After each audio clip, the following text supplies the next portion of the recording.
Hey, the Friedrich Rebbe is now going to describe two approaches in Avodas Hashem. One is the desired one, to which Chassidim strive to serve the Eibishter in a way of pnimi, which means he internalizes step by step, stage by stage. Every step is calculated. First, he connects with it conceptually. Once he understands it, he brings it down and connects with it emotionally, and waits before moving on to the next step in Avodas Hashem in an orderly fashion. So he makes that, he digests it, becomes part of his repertoire and part of his personality, part of his stage in Avodas Hashem, and then he moves on. As opposed to a chassid that's makiftik, so to speak, glosses over. His connection with the Eibishter and with his service of the Eibishter is, so to speak, an out-of-body experience in which he doesn't digest it, and therefore it's not 100% real, and therefore there's traces of chitzonis, so to speak, being superficial, because what he does, his actions don't totally reflect on where he really is inside, because he's not calculated and he's not in tune and doesn't ensure that each step is really internalized, that he connected with it totally. Let's see it inside. Dr. Friedrich Rebbe, Ad Mosait Neikum Bekiyum Adchat Samcha. Friedrich Rebbe quotes from the Idr Rabbi and brought in Zoyar. Till when will we be in a state that's on one support alone? As is Faran Bein Anash, there are those between Anash, a portion of Chassidim, that they're ganz feine Bali Tzura. They're fine Chassidim, men of stature, of standing, which means that they could have lived and been as Chassidus would wish to see them, and as Chassidus wants. However, they suffice with a seder of a makif, being superficial. And by them, there's no order in avodah, and step by step, in a way that it's avodah pnimis, it becomes internal with the seder masudar. Rather, it's all makiftik, and hence it's temporary. The Friedrich Rebbe demonstrates how it plays out. Comes a date like Rosh Chodesh Elul. They're awakened and they're moved in a positive sense. They make a cheshbon and they take an account of how the year went, and they make a sachakol. They come to a conclusion, a bechein, in regards to the past, that this, being that this is from this sachakol, they feel this causes by them a tremendous anguish and pain for their ruchnistik, their spiritual state. They feel poor and, so to speak, naked, and they know that they taka grew in a year, they became a year older. But what do they have to show? What was the year spent on? And they become bitter, thinking to themselves, what's going to be the end of such a toyudika, such an unsettled life? A life that everything is driven by the tomorrow, and you lose every day the today Shabbaza, right?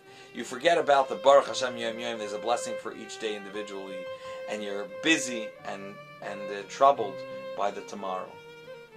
Rosh Chodesh Elul is Chodesh Rachamim. It's a month of compassion, when then there's the Gilui. It shines, the Yud Gilul Mitzvah Rachamim, 13 attributes of the Eibishter of compassion, and it's the Eis Ratzon, an opportune time. So this Cheshbon Nefesh causes a tremendous yearning for the Rosh Hashanah, the Kabbalah soil. It drives them right away to the end.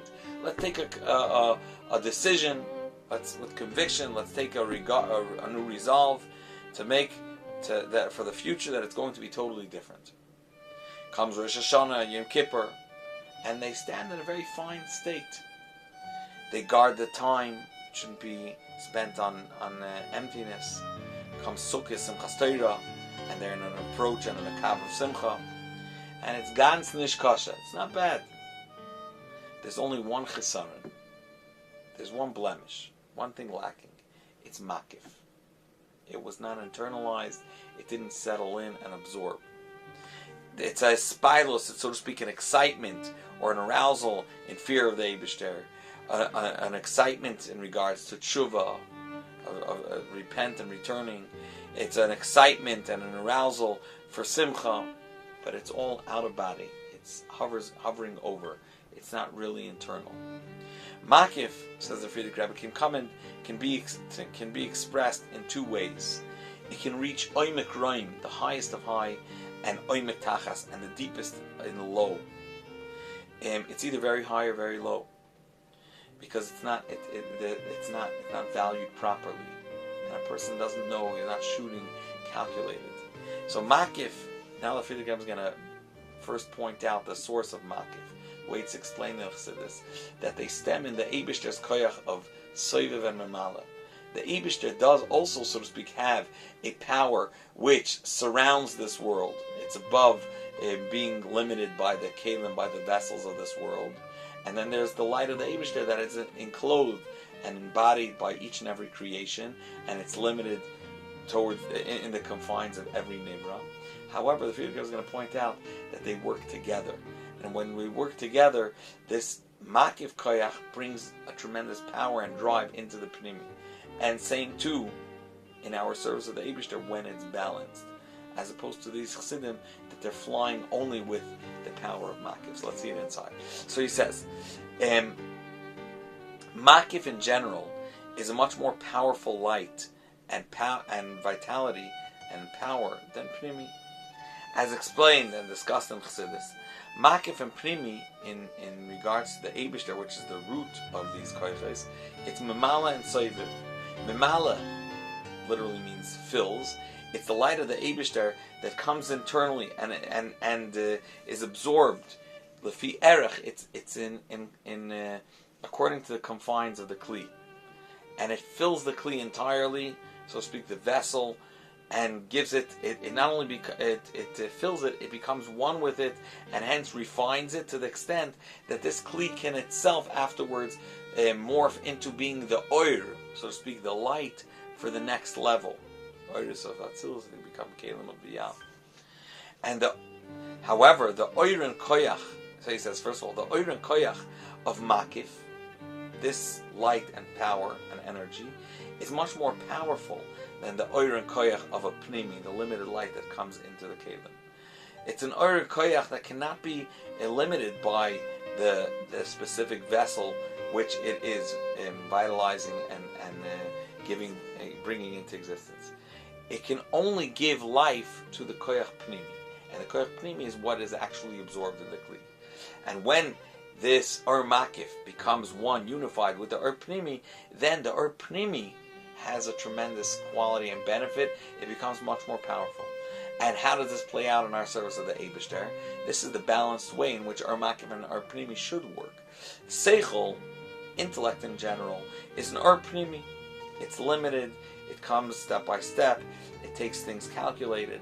However, Ratzain, the willpower, and Oinig, the power of delight, of enjoyment, they work in a very forceful and hovering over manner. So Seichel is limited according to the Kelim, the so to speak, limited usage of the Moyach, the brain. But Ratzain, willpower, which we know overpowers the mind, and Oinig, right? We know that Avam Kalkel Sashura and Shoichad Kadima Aver can divert the Seichel, because the drive of Ratzin is more powerful than the Svaras. And Ratzin and Oinig cannot be contained by the vessel of the brain. They're Oiris Makifim. When they shine through Seichel and Midas, they can shine down all the way till Ma'aseh B'Poyel. However, wherever they should be, they will give tremendous vitality to the Ur Pnimi and give it and from the koyach that they have, which is much more powerful. Then the koyach Pnimi has a much more much greater power than the koyach Pnimi would have on its own, as we'll see right now. So he says, as we see factually, that you cannot even compare when someone just learns a concept just because he's a Baal Seichel, because he has a brain, and the Baal Seichel wants to understand. When that's the approach to learning and to any intellectual pursuit, that cannot even be remotely compared to when a person wants, he's quenching a thirst, he really is searching to understand something, he has a question he's trying to answer, or he has a geschmack in the subject that he's learning, it's negea to him. Because in those cases, aside from the fact that his understanding is on a much higher level, which means he understands deeper and his intellect is much richer, the entire intellect is with much more chayis, much more passion, and a stronger drive, because what is the driving force? It's the revelation of the makif that's coming into this koyach pnimi. It's the ratzon and the oinig that's now playing out in the seichel. When makif, this willpower, is revealed in the specific koyches of intellect, for example, then there are also limitations to how the makif will be nizgala. And what it primarily requires is preparation of the seichel, to think why I want this, and then becomes a kli to the powerful force of the makif. He should be able to absorb the koyach makif, the makif. If it's lacking this achana and achshara in the pnimi, then not only will the makif not enhance the pnimi, the seichel, and strengthen the pnimi, rather it will break and, so to speak, even cause loss to the seichel. And here's where the Frierdiker Rebbe brings it, is about to guide it to bring it back home. That a chassid that's a makif is because, not that there shouldn't be the koyach makif, but he didn't prepare himself how to ground these koyches, and therefore he starts flying with these koyches that are out of body. He says, with this understanding and explanation, one will understand why, when we're talking of the makif, the lashon expressed in Chassidus is that the makif, so to speak, smites and hits the pnimi. Why is it a lashon of hitting, so to speak, and causing a hit or a blow? He says, it's a revelation of light. It should have said the lashon of the makif is revealed in the pnimi. What's the lashon? Hitting, so to speak, forcefully taking control. Or makif shines in the pnimi. What's the lashon that the makif hits, so to speak, the pnimi? Smites it. Doctor, the reason for that is, we can understand based on this previous explanation he explained, that the makif, there's no middle ground. Our makif is so forceful. The makif is a very powerful light in a positive sense, and makif doesn't know any compromise, and therefore his galus and ha'ara, using the expressions of a revelation and a shine, that can apply to makif when it comes much more forceful. It's not just benign. And that's the difference between our makif and our pnimi. That our pnimi, when it reveals itself, it's in a calm and accepting way. That's what light represents, a glimmer of light based on... It reveals itself in a way that can be contained and can be related to. But our makif, there's no middle ground. It doesn't adjust itself and adapt itself. It's very forceful. Our makif can come in one or two ways. Either it has a makam moksha, a place, that a vessel that's able to contain such powerful force, and through hachshara pnimis, the vessel was prepared to be able to receive this makif. Then the makif taka can get utilized to the highest degree, like we described, when a person learns and he's driven by ratzon or tainu, which means that the pnimi can reach such a that the pnimi cannot have reached such a level on its own, only through the powerful hashpa, the flow that comes from the makif. Then the pnimi can yet reach that level. But if there's lacking this hachshara, this preparation for the pnimi, in that case the makif will just break the pnimi. It will break the vessel. It will not be settled within the confines of where it's meant to reach, and become internalized and become one and unified with a person that's meant to be a tikkunik person that's beautiful. So he says, and therefore the lashon is that makif hits the pnimi, because the makif only hits powerfully. Its revelation is with force, and sometimes this can bring to the highest oimik roim, as the Frierdiker Rebbe said, the highest of high. However, without that preparation, lack thereof will bring chas v'shalom to the lowest level of oimik tachas. Now he's going to describe soon how this plays out in the avodah of a chassid that's makif and not a pnimi. So he says, this is what we're discussing. This is in regard to the general inyan of makif and the bir prati and the seder mefurot. He says to extensively get into the the nitty-gritty details. He says, I'm sure those that learn Chassidus are well familiar with this, and befrat with the details of the mashal, the way they are in Koichas HaNefesh that he just described, the mashal, for example, how Seichel functions, how Ratzon and Tainag, etc., and the Koichas Prima of Seichel and Midas, and the Koichas Makifim of Ratzon, the willpower, and Oining and delight. So even though it's an entire Torah, he says the Iker Inyan of Hasaga and Chassidus, so the Inyan of Chassidus is to talk through each thing to spell it out clearly. And even these Inyanim that are known in Chassidus, still they should be rediscussed and rechewed, so to speak. And because speaking through these concepts gives a tremendous chayis and koch in the Inyan when utilizing those koiches, and in a deeper understanding in their source in the Eibishter. However, now, says the Previous Rebbe, is not the appropriate time for extensive explanations. It's obviously Yom Tov Shmini Atzeres that will stay for bringing, and specifically in Inyanim that are already known. Says the Previous Rebbe. Now he wants to talk about Ma'aseh B'Poel. Everybody knows the Muchash. Tangibly, one can see that when Ratzon, so to speak, hits Seichel, when the willpower hits and starts guiding our intellect, Seichel becomes elevated with a tremendous elevation, and it's shaloi be'erech. It's above and beyond what intellect could reach on its own when he has a geschmack or he has a drive. And same too is when it's led by delight, the koyach ha'oinik.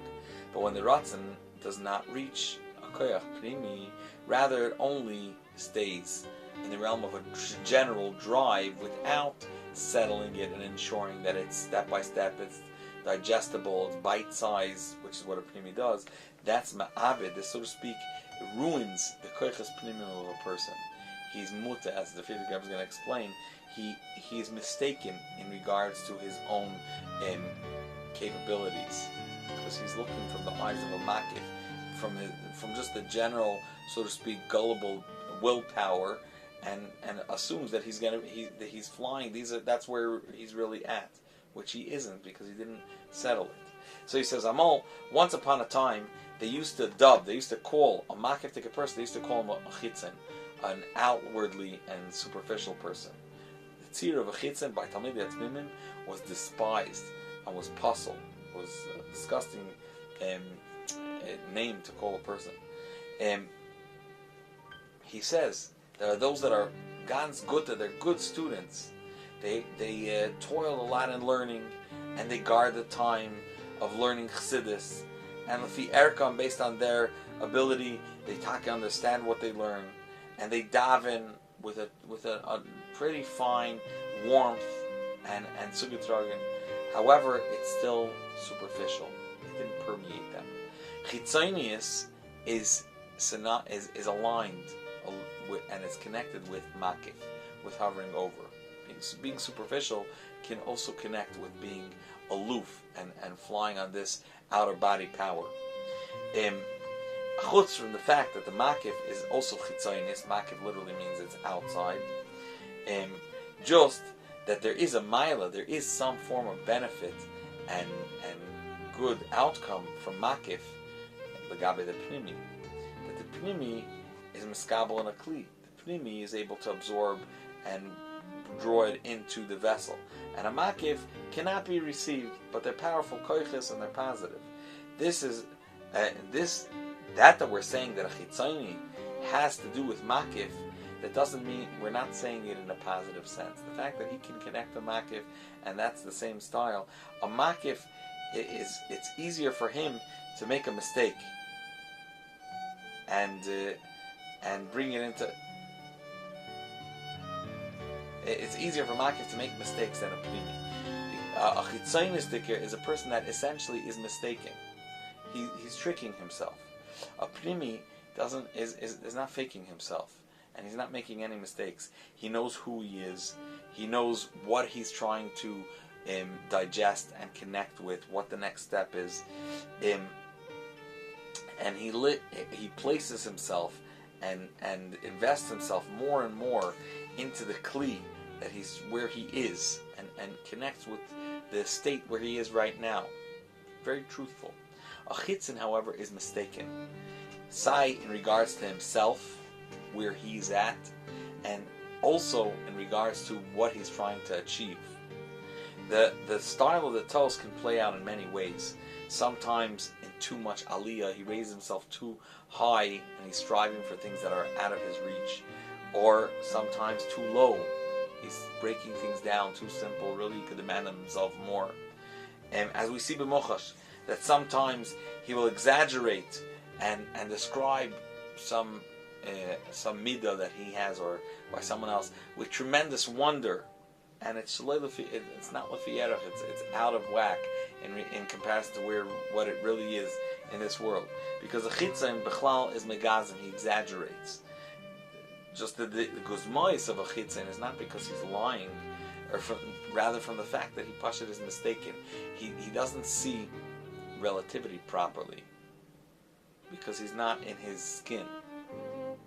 He tricks himself, and he takes the asaga superficial without a pnimius. He just thinks he understood it and he runs with it without taka ensuring that it became part of him. And the way it comes in, this is a concept in Yeridea, the way it comes in, that's the way it goes out. A chitzon learns nigla, he learns chassidus, he davens quite often, and with a warmth. Adrabah, sometimes you can find by those that are chitzonim, they may seem even warmer and more passionate than a person that's an internalizing person, a pnimi. A pnimi that requires time. He can't rush. First he has to learn. Then he thinks over what he had just learned. He takes it in internally, what he learned, until it slowly warms him up. He draws himself closer, and then he slowly gets excited. This all takes time. A chitzon, an outwardly person, being that he's in a hovering over and glossing state of mind, he doesn't need much time. He learned up. He finishes learning it quickly. He thinks that he knows it already, what he learned, and he's mistaken. He thinks that be'emes, and again, it may be true in his superficiality, truth, that he knows, and he's already warm. And this is taka warmth in his realm of chitzonius, but it's not a true, innate, internal, intimate warmth. A chitzon, whatever he learns, whether nigla or chassidus, right when he finishes learning it, he doesn't even have enough time to unpack it, and he's already talking about the inyan. He already has an opinion and a svara of his own, and he is even capable of deciding that, establishing the whole concept based on the way he understands it. Dafke, this is the way it should be explained and understood. Every piece of knowledge and every is a shaper v'shilya shala is gasas ruach. Every piece of information, so to speak, its placenta, what's bringing it forth and giving birth to it in this world, is gasas ruach. His haughtiness. He just wants to get over with it and show that he's able to. As he says in Likkutei, that the ruchnius is gas. His spirituality takes on a very coarse form. His whole concept is not an edla ruchnius. And when he says a svara, he depends on his own understanding. He relies on his understanding. In limud chassidus, that's pnimius atayra. So over there, you hear even more, and you can realize it's much more noticeable and stands out the negative of a chitzon and a makif. Because in learning chassidus, a chitzon is kiboy lekach pota. The way he takes it in, that's the way it's going to go out. In nigla, he understood it, whether maybe he did hit the truth. In chassidus, where it's there to internalize, the way it came in, the way he connected with it, because he feels like he understood, that's how quick it's going to slide out. A chitzon could even be a oivid, which means works on his own midas, but it's not. He doesn't really become one with what he's working on. Nor he's also mistaken. He may feel like he connected with something, and it's not really what's going on. A pnimi knows that avoida, this type of service of the Eibishter, toiling, requires time. One needs to work a lot and toil until you transform a midah, an internal attribute and approach, and an aspect of one's life. And when someone already transforms a midah, first he has to take good, he has to overlook well, and he has to scrutinize and guard himself, so it shouldn't be choizev and it shouldn't revert back to his negative ways. So he's always on guard. A chitzon is not shaykh to avodah pnimis, to this entire style of service of the Eibishter, to stand guard and oversee and stand on the details and ensure that it's the way it should be. To be able to follow through on something properly. A chitzon, everything is superficial and, so to speak, hovers over, and the midas tivim, hence, this is the biggest blow, his natural tendencies stay the way they had been from birth. And everything he learns and everything he thinks and feels don't really touch rock bottom. They don't actually make real change on the ground, and he stays with his natural koiches. And the Friedrich Rebbe is now going to point out that is the whole union of Chassidus, to transform our natural, innate midos. So the Friedrich Rebbe says, Yud Beis Tammuz. This past Yud Beis Tammuz, says the Friedrich Rebbe, I told over about a note that the Tzemach Tzedek jotted down, various questions he asked his Zayda, the Alter Rebbe, in Yechidus, about various inyanim. As it seems, says the Friedrich Rebbe, it was around between the years Tavkov Samachay through Tavkov Samaches. One of the inyanim was about what is the objective, the goal, the point of Chassidus. And the Alter Rebbe responded, the entire inyan of Chassidus is to change the nature of his midos. The Alter Rebbe, the Alter Zayda, referring to the Tzemach Tzedek, when he asked what is the inyan of Chassidus, he didn't ask what Chassidus is. He knew what Chassidus is, that Chassidus is a godly chachma, chachma lekiyos, and that it's the pnimius of Torah. He asked what is the goal, the objective for which Chassidus is here. And when the Alter Rebbe responded that the entire inyan of Chassidus is to change his natural midos, let's think about it. The Friedrich Rebbe prefaces and says, just like in Torah Shebeksav, we count the letters. Every letter is an ur atzmi. It expresses its own light. It can teach you new halachas. It's a world on its own. Similarly, the Rebbe's avarth, the Alter Rebbe, you have to count the letters. The Rebbe says that the entire inyan of Chassidus is to change his natural midos. Everybody understands the difference between changing his midos, which is his character itself. That's the Eibishter gave him. That's who the Eibishter decided he's going to be. That doesn't need to be changed. That can't be changed. His lashon is to change the nature of his midos, which means how they're expressed, how he utilizes them, how he exercises them, and refine their expression. Das Montnit came Biurim. Says Friedrich Rebbe, this doesn't require explanation. We all understand this. I added some words to explain this, to refine this. Chassidus demands that one should change the nature of his midos. Chassidus demands that every person that learns Chassidus, she should change the expression of his character. Chassidus is not just a malamed that teaches you how to change the nature of your midos. Rather, it takes you by your hand. It elevates you and refines you itself. We all understand that the Alter Rebbe's answer permeates the highest of high, Rema Milas of Chassidus. That means the most lofty concepts of Chassidus explained. It's their goal as well. Which means that the answer describes the highest extreme of Chassidus, and he said, and what does that mean? The highest extreme of Chassidus. When a Rebbe reveals Chassidus, says the Friedrich Rebbe, it's like a Ur Yashar. He reveals a ray of light that goes straight, and it's Milmata L'mayla. He's giving us the direction. He's shining the, so to speak, the light. And the lower extreme is the initial starting point. And the Kotze Elyon, the highest extreme, is the objective and the goal and the real direction where it's heading. The Rebbe's answer for the entire, which is the inyan of entire Chassidus, that's a description of the farthest extreme of Chassidus. And the tachlis is to change your natural traits and your character traits, to refine them.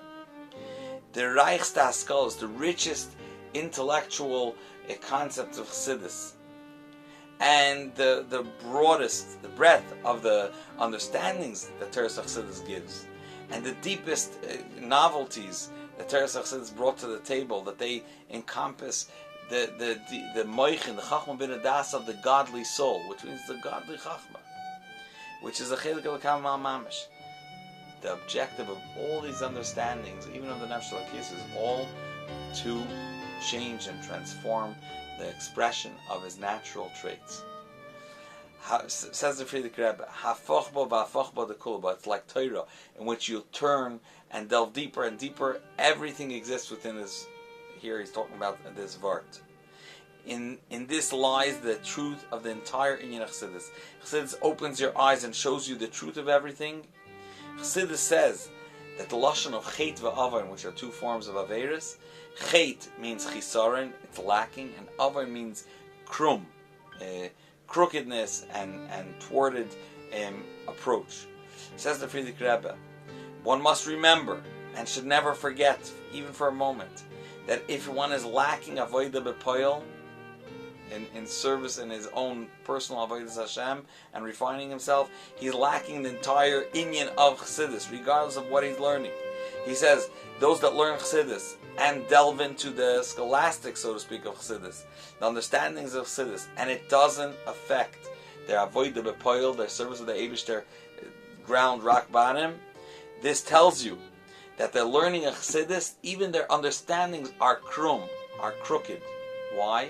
Because as he mentioned, as is a vek in an anderzeit, the goal, the objective of the entire Chassidus, where they're shining the light, is avodah b'poil. And if you're not heading in that direction, you should know you're off mark, and your understandings are not reaching the objective of Chassidus, and hence they're going astray. Because again, the entire inyan of Chassidus is to change our the nature of our traits, and this is only can take place through avodah pnimis, an internal work, daily, consistently, and examining closely each one of our three garments of our soul, every thought, every speech, every utterance, and every maisa, every action, taking a close look, taking inventory, as the Previous Rebbe described earlier, the avodah of a pnimi.